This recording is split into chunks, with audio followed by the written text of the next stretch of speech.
খাগড়াছড়ির মাটিরাঙ্গা উপজেলার বেলছড়িতে পূজা দেখতে গিয়ে ত্রিপুরার যুবকদের দ্বারা সংঘবদ্ধ ধর্ষণের শিকার হয়েছে এক ত্রিপুরা কিশোরী।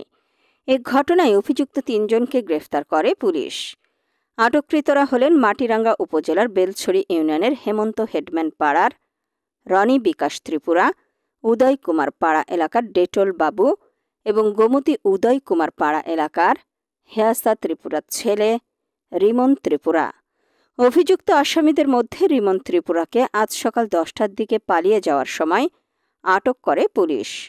পুলিশ জানায়, ধর্ষণের ঘটনায় 22 অক্টোবর রাতে মাটিরাঙ্গা থানায় ভিকটিম ত্রিপুরা কিশোরীর বড় বোন মনিকা ত্রিপুরা অভিযুক্ত 4 জনকে আসামি করে থানায় মামলা করেন।